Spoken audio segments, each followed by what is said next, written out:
কোথাও বেরোচ্ছিস? হ্যাঁ, দুপুরবেলা বেরোবো। কোথায় বেরোবি রে? আমি হোসেনপুর থানায় যাব একবার। থানায়? থানায় তুই একা যাবি? হ্যাঁ বর্দি ভাই, থানায় একাই যেতে হবে।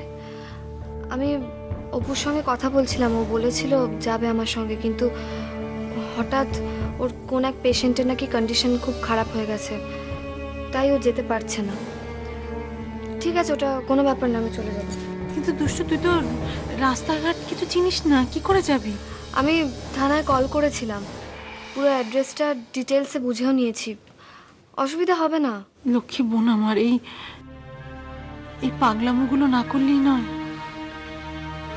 একটা ভুল ব্যাপার নিয়ে তোমরা মাথা ঘামাতে পারো, ব্যাপারটাকে সিরিয়াসলি নিতে পারো, কিন্তু আমি পারবো না, আমার ভালো লাগছে না। যদি বড় বৌমা সবকিছু বুঝবেই, তাহলে এরকম অবিবেচকের মতন কাজ করতো না।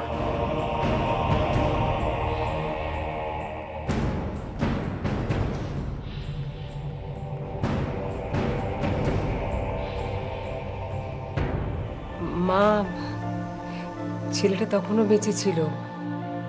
ওকে হসপিটালে নিয়ে গিয়ে ওকে বাঁচানো ছাড়া আমার মাথায় তখন আর কিচ্ছু ছিল না।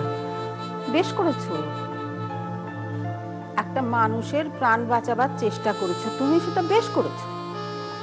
এই পর্যন্ত ঠিক ছিল বড় বৌমা, কিন্তু এই যে তুমি ছেলেটার চিকিৎসার সব খরচ খরচা দেবার কথা বলছো, একবার এই কথাটা বলতে যাচ্ছ কেন?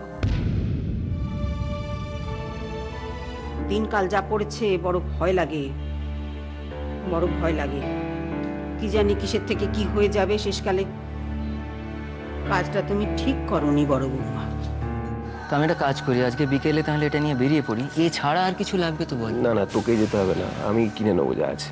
তা বেশ বেশ, তাহলে কিছু টাকা রাখ। আরে টাকা লাগবে না রে, আরে রাখ না প্লিজ দাদা। আচ্ছা ঠিক আছে, না হয় পরে হিসেব করা যাবে। বলছি যে পুরুত মশাই কালকে কখন আসবেন? উনি কাল 9টায় আসছেন। বলছি দাদা, এইসব বিষয়ে বাবার সাথে কথা বলবার কি কোনো দরকার আছে? বাবাকে এ ব্যাপারে ইনভলভ করিস না রে, মানুষটা বড় ভেঙে পড়েছে। বাবা মা বেঁচে থাকতে ছেলের মৃত্যু, শ্রাদ্ধ বড় কষ্টের জিনিস রে। আপনি দুষ্টুকে ডেকে পাঠান, ওকে পরিষ্কার করে বলে দিন কাল সকালেই ও যেন এই বাড়ি ছেড়ে চলে যায়। কালো বাড়িতে থাকবে না মেজবতী। কোথায় যাবে? বাপের বাড়িতে?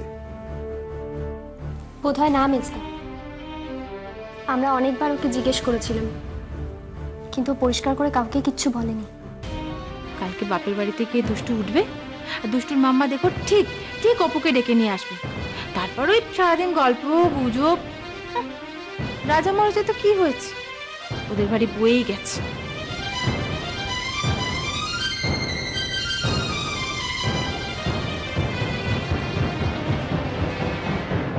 কিন্তু ম্যাডাম, ব্যাপারটা কিন্তু খুব একটা সিম্পল না। ছেলেটার ইমিডিয়েট সার্জারি করা দরকার, অ্যাজ আর্লি অ্যাজ পসিবল। তা না হলে কিন্তু ওর যে ইনফেকশনগুলো সেগুলো বেড়ে যাবে। ডক্টর চক্রবর্তী, কোনো রকম বৈধ সম্পর্ক ছেলেটির সঙ্গে আমাদের নেই ঠিকই, কিন্তু মানবিক দিক থেকে ভাবতে গেলে আমার মনে হয় ডিসিশনটা কিন্তু এক্ষুনি নেওয়া উচিত। আমি আপনাকে বলছি, হ্যাঁ, ইমিডিয়েট আপনি সার্জারির ব্যবস্থা করুন। যদি ছেলেটার ফেসটা চেঞ্জ হয়ে যায়, তাহলে বাড়ির লোকরা এসে তো আমাদের অ্যাকিউজ করতে পারে।